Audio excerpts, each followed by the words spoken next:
suci, meninggalkan dosa, kembali ke fitri.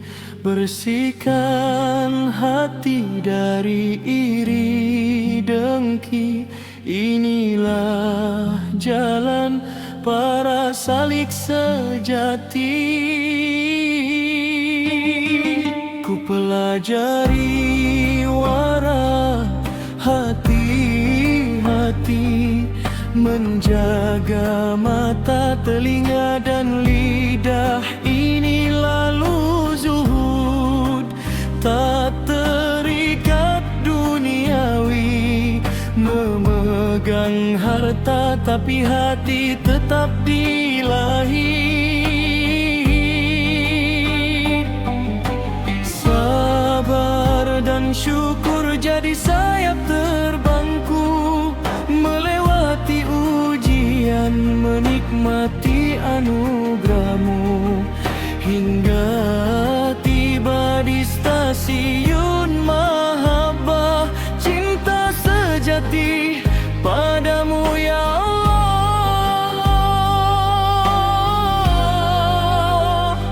Ya Allah, hamba yang biasa ini datang dengan cinta yang sederhana, bukan dengan amal yang hebat, tapi hati yang ingin dekat. Bagian tudur Rabbia, hamba biasa yang sampai. Lihatlah lambia, budak yang hina, buta huruf, miskin tak punya nama, tapi cintanya pada Allah begitu dalam, hingga namanya abadi sepanjang masa. Ilahi, jika aku menyembahmu karena takut neraka, bakarlah aku di dalamnya. Jika aku menyembahmu karena ingin surga, haramkanlah aku darinya.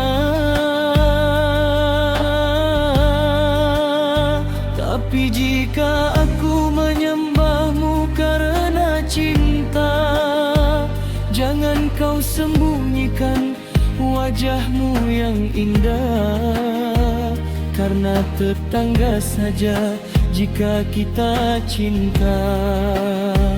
Ingin selalu dekat, ingin selalu bersama.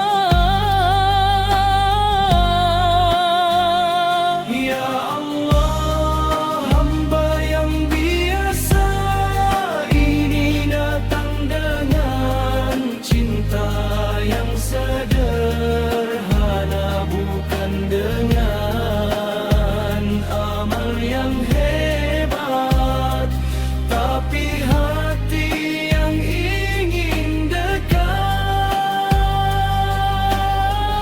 Batian tamarifat itu tenang, dalam badai dunia tetap teduh. Saat dipecat ia berkata, mungkin Allah siapkan rezeki yang lebih bagus. Semakin arif, semakin tawadu, tak merasa suci, tak merasa mulia. Heran mengapa orang masih mau menemaninya yang penuh noda.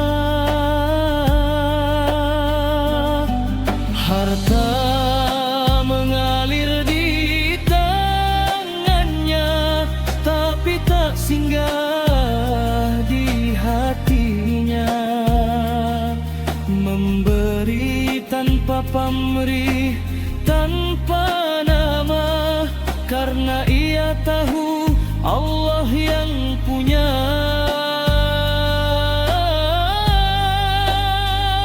Ya Allah, hamba yang biasa ini datang dengan cinta yang sederhana, bukan dengan amal yang hebat, tapi hati yang ingin dekat. Bagian Subais tajalli terbukanya tabir. Tahalli, bersihkan diri dari dosa. Tahalli, hiasi dengan akhlak mulia. Tajalli, terbukalah tabir cahaya. Allah menjadi pendengar, penglihat, dan langkah kita. Melihat bunga, kulihat keindahanmu. Mendengar suara, ku dengar kasih sayangmu. Melangkah ke pasar, kau yang menuntun langkahku. Duduk sendiri, kau yang